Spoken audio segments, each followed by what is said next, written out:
पैसा, power, agreement और promises की मॉडर्न दुनिया में एक करेंसी बाकी सभी करेंसी से ज्यादा पावरफुल दिखाई देती है, यानी अमेरिकन डॉलर।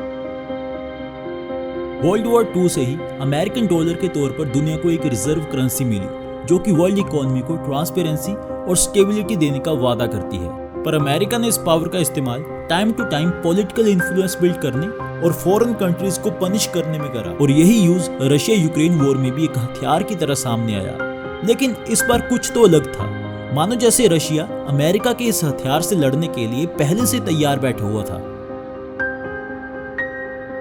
आज हम बात करेंगे अमेरिकन डॉलर की स्टोरी के बारे में, जो कि काफी ज्यादा इंटरेस्टिंग है। इसमें 20th सेंचुरी का सबसे बड़ा इकोनॉमिक डिजास्टर, ह्यूमन हिस्ट्री की सबसे बड़ी जंग और वर्ल्ड इकोनॉमी का सबसे बड़ा चेंज शामिल है। तो चलिए शुरू करते हैं।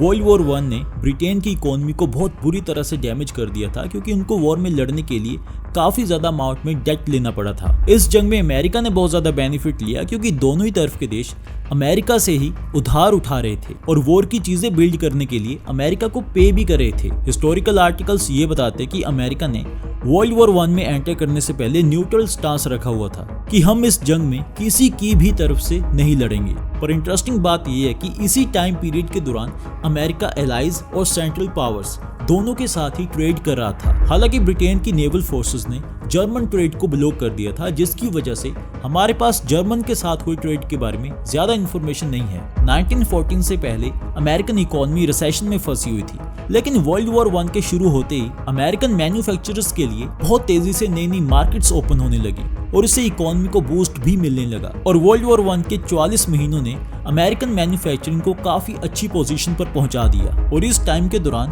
अमेरिका को जो पेमेंट्स करी जा रही थी वो ज्यादातर सिल्वर और गोल्ड में ही करी जा रही थी, क्योंकि वर्ल्ड वॉर I के पहले 2.5 साल तक अमेरिका न्यूट्रल पार्टी रहा था, यानी इनका वर्ल्ड वॉर I के साथ कोई लेना देना नहीं था। लेकिन जो देश वर्ल्ड वॉर I में लड़ रहे थे, अमेरिका उनको लगातार एक्सपोर्ट कर रहा था और अमेरिका की ज्यादातर इनकम वहीं से आ रही थी। इस पीरियड के दौरान अमेरिकन एक्सपोर्ट्स 1913 में 2.4 बिलियन से 1917 में 6.2 बिलियन तक पहुंच गए थे।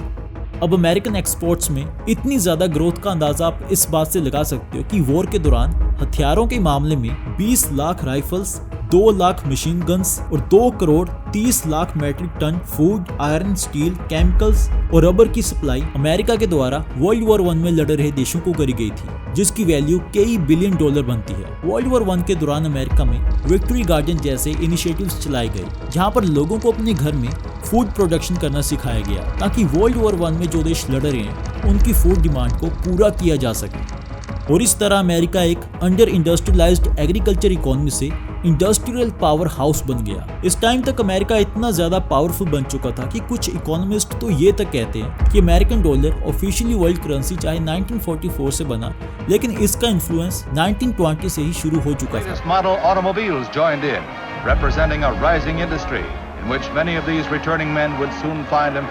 11 नवंबर 1918 को एलाइज की जीत के साथ वर्ल्ड वॉर I खत्म हुई और इसका इम्पैक्ट धीरे धीरे अमेरिकन इकोनॉमी पर दिखाई देने लगा, क्योंकि वॉर खत्म होने के साथ मिलिट्री डिमांड खत्म हो गई और जो बिजनेसेस वॉर इक्विपमेंट्स बनाने में लगे हुए थे, अब उनको सिविलियन प्रोडक्शन की तरफ मूव करना पड़ा। वर्ल्ड वॉर I के बाद यूरोप की अपनी फूड प्रोडक्टिविटी स्टेबल होने के साथ अमेरिका की एक्सेसिव प्रोडक्शन की डिमांड भी बहुत कम हो गई और वॉर के दौरान लिए गए कर्जे को वापस करने के लिए अमेरिकन गवर्नमेंट ने कई सारे इनिशिएटिव्स शुरू करे। लेकिन उनके साथ अमेरिकन इकोनॉमी पर प्रेशर पड़ने लगा और इन्फ्लेशन राइज होने लगी। पर अमेरिकन को अपनी इंडस्ट्री का फ्यूचर ब्राइट नजर आ रहा था, जैसे कि ये वर्ल्ड वॉर I वाला ग्रोथ पीरियड ऐसे ही चलने वाला था। और इसी उम्मीद में लोगों ने जमकर इन्वेस्टमेंट करी, जो कि फाइनली 1929 में अमेरिकन स्टॉक मार्केट को क्रैश तक ले आई। अमेरिका वर्ल्ड वॉर II शुरू होने से 10 साल पहले ही एक वॉर में बिजी था, I mean the economic war.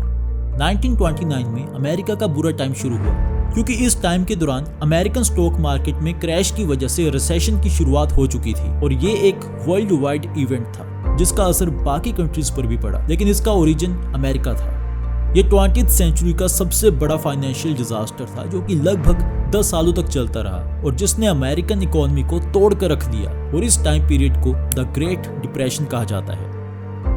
इस टाइम पीरियड के दौरान लगभग 25% अमेरिकन वर्कफोर्स बेरोजगार हो गई। लोगों ने अपनी जॉब्स, सेविंग्स, घर, खेती की जमीनें सबको खो दिया। अमेरिकन पॉपुलेशन का सिग्निफिकेंट हिस्सा गरीबी में फंस चुका था। भूखमरी और बीमारियों से परेशान लोगों ने चोरी करना या फिर भीख मांगना शुरू कर दिया और इसी के साथ पूरे देश में सोशल इश्यूज राइज होने लगे, जैसे कि क्राइम, वायलेंस, प्रोटेस्ट्स और स्ट्राइक वगैरह। लोगों का विश्वास डेमोक्रेसी और कैपिटलिज्म जैसी आइडियोलॉजी से उठने लगा। इस टाइम के दौरान अमेरिका के लोगों की सिचुएशन इतनी ज्यादा बुरी हो चुकी थी कि लोगों में मेंटल हेल्थ इश्यूज बढ़ने लगे थे और अमेरिका का सुसाइड रेट भी 22.8% तक राइज हो गया था। अब ऐसी बुरी सिचुएशन से बाहर निकलने के लिए अमेरिका को कोई मिरेकल चाहिए था और वो मिरेकल जर्मनी लेकर आया वर्ल्ड वॉर 2 के रूप में। अगर हम आज की बात करें तो हमें ऐसा लगता है कि अमेरिकन लीडर्स और वहां के सिटीजन्स वॉर के लिए हमेशा रेडी रहते हैं, लेकिन ये 1939 वाला अमेरिका आज के अमेरिका से बिल्कुल अलग था। यहाँ तक कि 1939 में वर्ल्ड वॉर 2 के शुरू होने के बाद अमेरिका में एक पोल भी करवाया गया जिसमें 94% वोट्स वॉर में इन्वॉल्व ना होने के फेवर में डाली गई थी और अगर इस टाइम अमेरिका वर्ल्ड वॉर 2 में पार्टिसिपेट कर भी लेता तो बहुत बुरी तरह से हार जाता। लेकिन क्यों? तो इसका कारण ये है कि 1939 में अमेरिका की मिलिट्री स्ट्रेंथ काफी कम हो चुकी थी क्योंकि वर्ल्ड वॉर 1 के बाद अमेरिका ने अपनी मिलिट्री को काफी कम कर लिया था ताकि पैसे बचाए जा सके। लेकिन अब वर्ल्ड वॉर 2 शुरू होते ही अमेरिकन इकोनॉमी में फिर से जान आने लगी क्योंकि इस टाइम भी इस जंग में अमेरिका का रोल एक सप्लायर का था जैसे कि पहले वर्ल्ड वॉर 1 में था।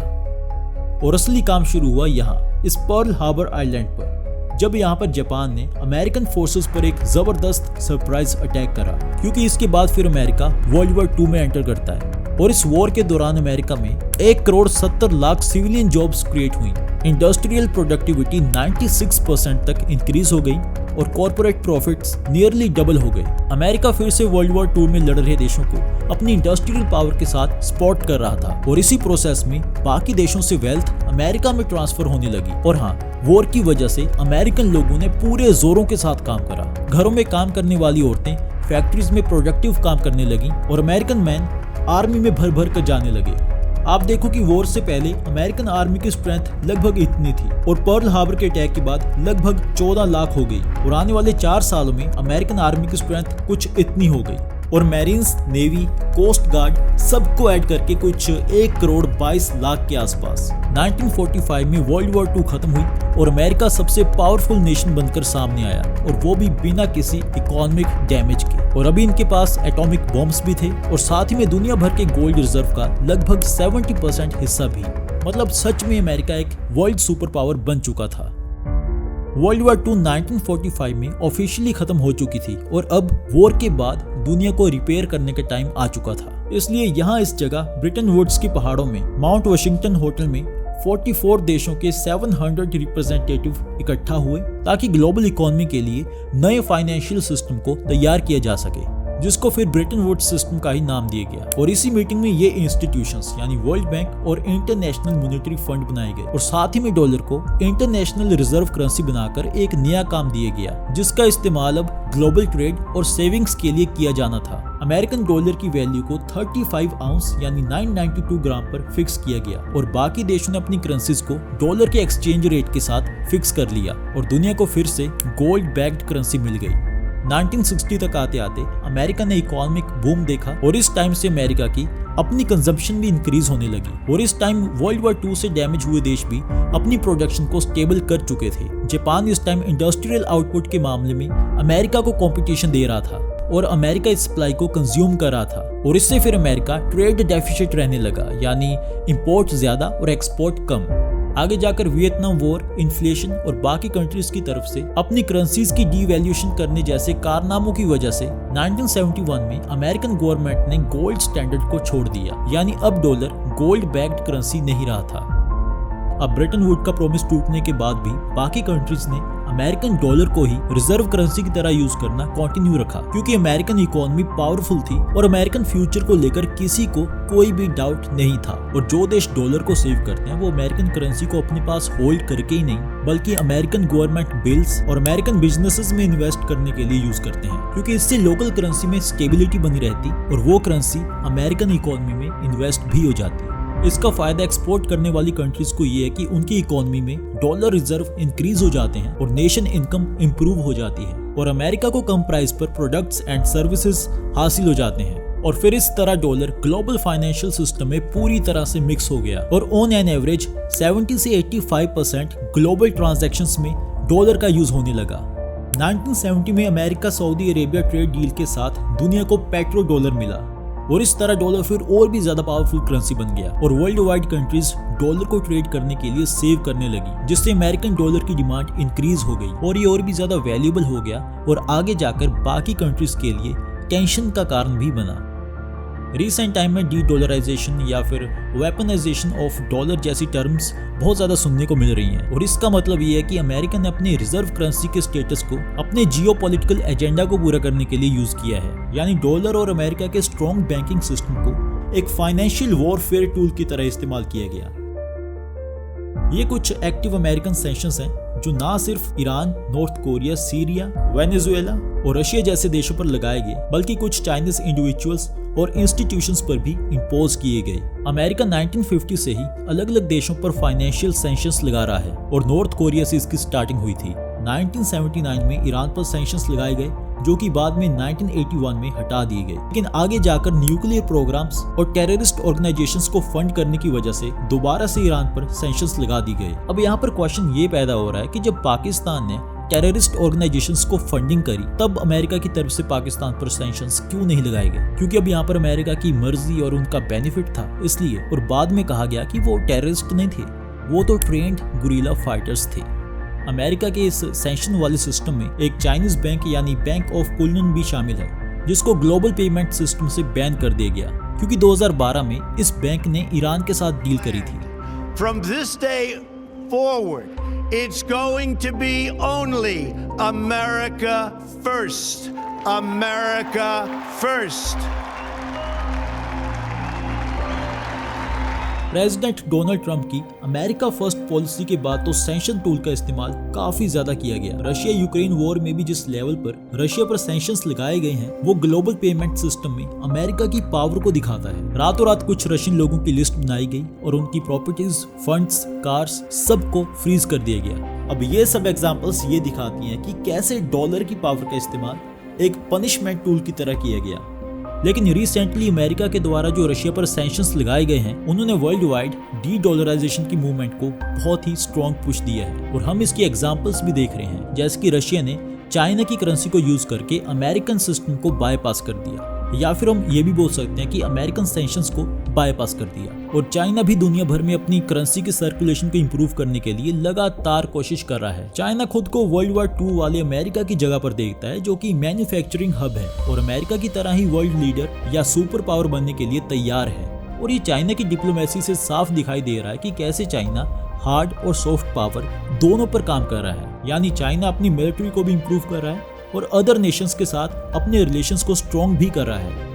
लेकिन पावरफुल इंडस्ट्री होने की वजह से क्या चाइना सच में ग्लोबल लीडर बन सकता है? एक रिजर्व करेंसी बनने के साथ अमेरिका को अपनी इकोनॉमी को पूरी तरह से ओपन करना पड़ा और डॉलर को फ्रीली सर्कुलेट होने देना पड़ा। अमेरिका की पावर भी इंडस्ट्रियल ग्रोथ की वजह से ही बनी थी, लेकिन टाइम के साथ अमेरिका का रोल चेंज हुआ और डेवलपिंग कंट्रीज जैसे 1970 से 80 में जापान और 90s के बाद चाइना का जो इंडस्ट्रियल सरप्लस प्रोडक्शन था उसको अमेरिका ने कंज्यूम किया, जिसकी वजह से अमेरिका का डेट भी इम्पैक्ट हुआ और इन्फ्लेशन भी बूस्ट हुई। लेकिन अमेरिका की तरह क्या चाइना अपनी मैन्युफैक्चरिंग पावर को कमजोर होने दे सकता है? क्योंकि ग्लोबल करेंसी बनने के साथ ट्रांसपेरेंसी, रिलायबिलिटी और मॉनेटरी कंट्रोल को फ्री रखना पड़ेगा, जिस मामले में चाइना का रिकॉर्ड पूरी दुनिया जानती है। आई मीन कौन सा देश चाइना पर पूरी तरह से भरोसा कर सकता है? खैर, इसका आंसर तो आने वाले टाइम में ही मिलेगा, लेकिन डॉलर को इतनी जल्दी नीचे लेकर आना कोई आसान काम नहीं है और वैसे भी डी डॉलराइजेशन कोई नई टर्म नहीं है। 1970 से ही टाइम टू टाइम डॉलर ने कई सारे चैलेंज फेस किए, लेकिन अभी तक डॉलर सर्वाइव करता आ रहा है और अभी भी बाकी करेंसीज इसको चैलेंज करने से काफी ज्यादा दूर हैं। हालांकि 2022 के लास्ट क्वार्टर में ग्लोबल डॉलर रिजर्व्स 1.3% डिक्रीज हुए हैं, पर फिर भी ग्लोबल कंट्रीज के पास रिजर्व में 58% के आसपास डॉलर्स ही हैं और इनके मुकाबले चाइनीज युआन कुछ 2.38% ही है। और इस मामले में अमेरिकन डॉलर का जो सबसे क्लोज कंपटीशन है वो है यूरो, जो कि 19.7% पर है, और इनके कंपैरिजन में चाइना तो अभी काफी ज्यादा दूर है। ग्लोबल स्विफ्ट ट्रांजैक्शन का रफली हाफ अमाउंट डॉलर है और युआन यहाँ पर सिर्फ 1% है। और रिसेंटली इंडिया ने भी ट्रेड करने के लिए युआन का यूज करने से मना कर दिया, जो कि चाइना के रिजर्व करेंसी ड्रीम के लिए एक बड़ा डैमेज है। अमेरिका और इंडिया के बीच बढ़ रही बॉन्डिंग भी ये दिखा रही है कि इंडिया लार्ज पॉपुलेशन के साथ फास्टेस्ट ग्रोइंग इकोनॉमी भी है, जहां की कंज्यूमर मार्केट और भी ज्यादा बड़ी होगी। और टाइम के साथ इस एडवांटेज को अमेरिका और बाकी पावरफुल देश यूज करना चाहेंगे, और इसमें इंडिया भी वेस्ट के इंडस्ट्रियल एक्सपीरियंस और टेक्नोलॉजिकल एडवांसमेंट का यूज कर सकता है। इन सब डेवलपमेंट्स के साथ ग्लोबल मार्केट और पॉलिटिक्स अजीबोगरीब डायरेक्शंस में जा रही है, जहां पर हर देश अपने आप को किसी एक देश पर डिपेंडेंट नहीं बनाना चाहता, क्योंकि कोविड और रशिया यूक्रेन वॉर ने डिपेंडेंसी की कमजोरियों को एक्सपोज किया है। इस चेंज हो रही जियोपॉलिटिक्स में इंडिया एक डेमोग्राफिक यानी यंग वर्किंग क्लास और इकोनॉमिक जायंट की तरह आगे आ रहा है, जो कि इस टाइम चाइना का नेचुरल काउंटरवेट है। चाइना की इंक्रीजिंग पावर से इस रीजन में पावर इम्बैलेंस साफ दिखाई दे रहा है, जिसको काउंटर करने के लिए इंडियन गवर्नमेंट पूरा ध्यान लगाए बैठी है। एक तरफ चाइना को रिस्ट्रिक्ट करने के लिए जापान, इंडिया, फ्रांस और ऑस्ट्रेलिया एक तरफ शिफ्ट हो रहे हैं, वहीं पर ग्लोबल सैंक्शन से स्ट्रगल कर रहे देश यानी नॉर्थ कोरिया, रशिया और ईरान चाइना की तरफ शिफ्ट हो रहे हैं। और अगर हम यहाँ पर बात करें पाकिस्तान की, तो वो यहाँ पर न्यूट्रल है, उसको बस पैसे चाहिए। इंडिया के सामने चैलेंजेस बहुत सारे हैं, लेकिन ये उम्मीद भी है कि चाइना की ग्रोथ के स्लो डाउन होने से इंडिया मैन्युफैक्चरिंग बूम जरूर देखेगा, और इस बूम का फायदा तभी लिया जा सकेगा अगर हम उतने साइज का इंफ्रास्ट्रक्चर डेवलप कर पाए, क्योंकि हिस्टोरिकली अमेरिका के एग्जांपल से हमें यही सीखने को मिलता है कि अगर अच्छा इंफ्रास्ट्रक्चर होगा तभी आपका देश किसी भी मौके को अच्छे से इस्तेमाल कर पाएगा। तो आज के लिए बस इतना ही। अगर आपको ये वीडियो अच्छी लगी हो तो इसको लाइक करें, शेयर करें, कमेंट करें और अपने इस चैनल को सब्सक्राइब करना ना भूलें। Thanks for watching.